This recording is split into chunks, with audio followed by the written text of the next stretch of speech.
Motion को बहुत detail में स्टडी कर चुके हैं। हमने इक्वेशंस ऑफ मोशन को देखा एंड हमने फ्रीली फॉलिंग बॉडीज के बिहेवियर को देखा। हमने देखा कि हाउ कार मूव, या फिर अगर किसी बॉल को ऊपर थ्रो किया जाए तो वो एग्जैक्टली किधर आके गिरती है। बट इन चीजों को डिस्कस करते हुए एक चीज हम मिस कर रहे थे, and that is the cause of motion, यानी कि व्हाई थिंग्स एक्सेलरेट। और इसको स्टडी करने के लिए एज अ रेफरेंस हमें एक फेमस साइंटिस्ट के दिए कुछ लॉस को स्टडी करना होगा। And probably you have heard of sir Isaac Newton. Newton propose 3 laws of motion. और अगर मैं ये कहूं कि यूजुअली फिजिक्स में हम हर पॉइंट पर इन लॉस को स्टडी करते हैं तो ये गलत ना होगा, और आप अपने आने वाले लेक्चर्स में ये चीज ऑब्जर्व भी करेंगे। So let's start with the Newton first law. Newton first law is all about inertia, जो कि किसी भी ऑब्जेक्ट की वो प्रॉपर्टी है जो ऑब्जेक्ट की रेस्ट और यूनिफॉर्म मोशन को मेंटेन करवाती है।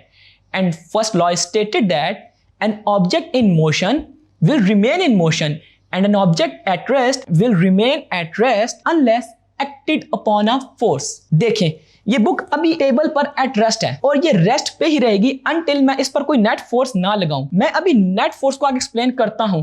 जिस तरह ऑब्जेक्ट रेस्ट से खुद ब खुद मूव होना नहीं शुरू हो जाते, तो according to Newton moving object भी खुद ब खुद स्टॉप नहीं होता। बट जब कभी किसी बॉल को सरफेस पे रोल किया जाए तो आफ्टर सम टाइम वो स्टॉप हो जाती है। मैं अभी नेट फोर्स को आगे एक्सप्लेन करता हूं। और जिस तरह ऑब्जेक्ट रेस्ट से खुद ब खुद मूव होना नहीं शुरू हो जाते, तो अकॉर्डिंग टू न्यूटन कोई मूविंग ऑब्जेक्ट भी खुद ब खुद स्टॉप नहीं होता।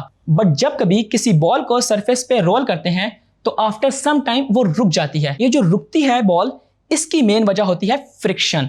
और अब मैं आपको नेट फोर्स बताता हूं। देखें, नेट फोर्स का मतलब किसी ऑब्जेक्ट पर लगने वाली तमाम फोर्सेस हैं, और it is defined as the resultant of all the forces acting on a body.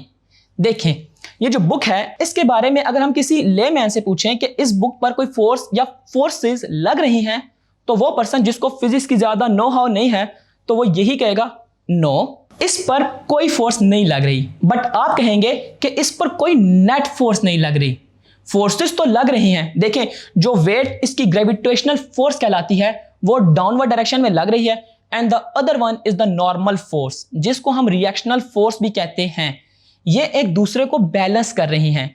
It means there is no net force. तो अगर हम नेट फोर्स को मैथमेटिकली डिफाइन करें तो net force is equal to applied force minus frictional force, यानी कि इस case में वेट को हम अप्लाइड फोर्स कह दें जो कि डाउनवर्ड है, एंड हमें उसकी रिएक्शनल फोर्स या रेजिस्टिव फोर्स जो टेबल की वजह से लग रही है और इस बुक को नीचे नहीं गिरने दे रही, तो इसे हम फ्रिक्शनल फोर्स कहते हैं। और आपने इन शॉर्ट फर्स्ट लॉ में यह याद रखना है कि it is also called the law of inertia, और इनर्शिया को हम डिफाइन कर चुके हैं कि it is the tendency to maintain its state of rest और यूनिफॉर्म मोशन।